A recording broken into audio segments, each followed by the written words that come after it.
today's video, we'll continue looking into our alternate future of the world series.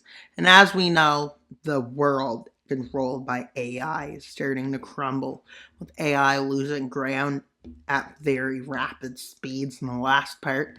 But now let's see Europe. What's going to happen in Europe? It's going to be busy for Europe today, as Europe decides to make more advances, because more advances are necessary, with more areas such as Anatolia falling. But Europe is their focus, with a lot of resources being sent here as they move up the Black Sea coast, liberating parts of the Balkans. They move into Hungary's lands, up into Poland, what used to be, but the AI's failing to respond fast enough. But once they do, it's a massive offensive against the European Federation, with the goal of crumbling their lands. But the human morale is so high they manage to hold back with their anti-AI weapons. Anti-AI weapons, explosives, whatever they have. And while South America is soon going to be liberated, but not in this part, as it's only part 17. But they move in North America, the North American Union, and Canada. Yeah, that makes sense. Definitely does. With the AIs managing to push them all the way back. Not all the way back, but as you can see, this is pretty much all the way back. That is just slightly more than all the way back, just past the Panama Canal. If that still exists, it's hard to say. Well, how does it fare in India's area? Well, they manage to make advances into Afghanistan, but sadly, they lose lands to the AI, which is awfully horrible for them. With the AIs doing stuff to humans, we don't need to worry about it. Well, they advance in. India is advanced again, same with Pakistan, as their goal is to form get China back into this world.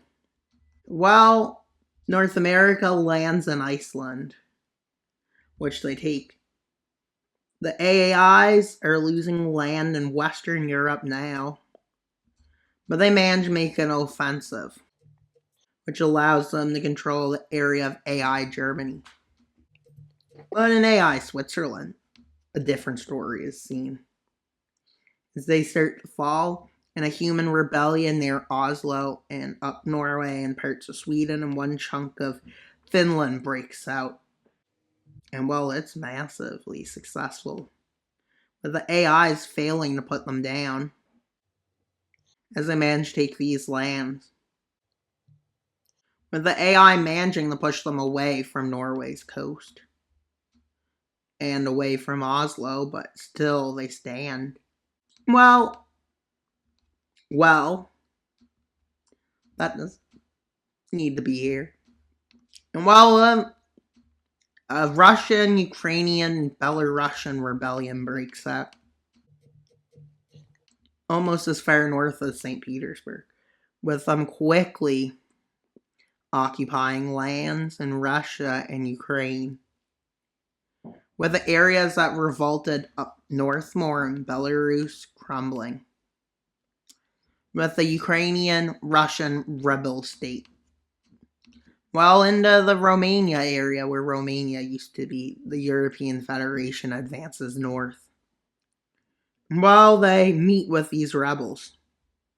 Now in the west, they start moving forwards, as they re-liberate Denmark and all of Germany, and are starting to liberate Poland, with a Polish-Lithuanian rebellion breaking out. And while the AI couldn't help it, this happened. And then humans land in Ireland, kicking the AIs out, followed by landing in Britain, which kicks the AIs south and out of it, with the fight of Norway breaking out. In Sweden, they managed to hold it here, but guess what? The AIs do something unspeakable. They push the humans back. Yeah, I guess I'm seeking an interesting voice for this scenario, but why not? And while the Ukrainian and Russian rebels get pushed back, well, quickly after being pushed back, they manage to launch an offensive, creating a better, stronger offensive as they move into the Baltics.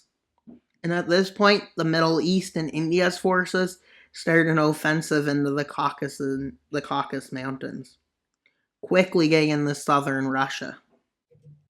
And they take Crimea, meeting up with the rest of the forces, with the Russian rebels breaking out in the south, managing to take lands. And well, the AI didn't expect all of this to happen.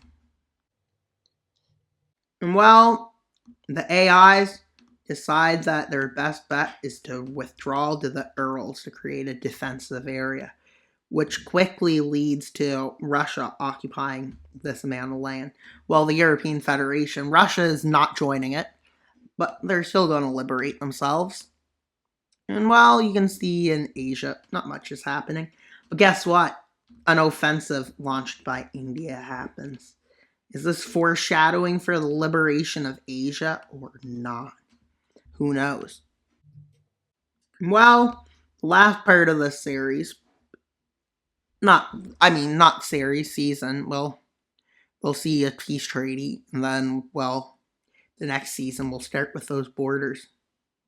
And well, the front line looks like this, and they move up the coast of the Caspian Sea to meet up with the Russians, with the North Americans moving slightly into South America. How will it go? How will they do in the next video against the AI army? Will they be able to hold back, or will they get pushed back and the AIs take what's theirs back? As they push them back, like this. The front line is now secured for the next part.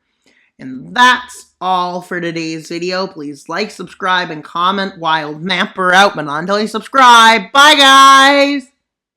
But why should you subscribe? So we can get to 3,000 subscribers by February 1st. Bye, guys!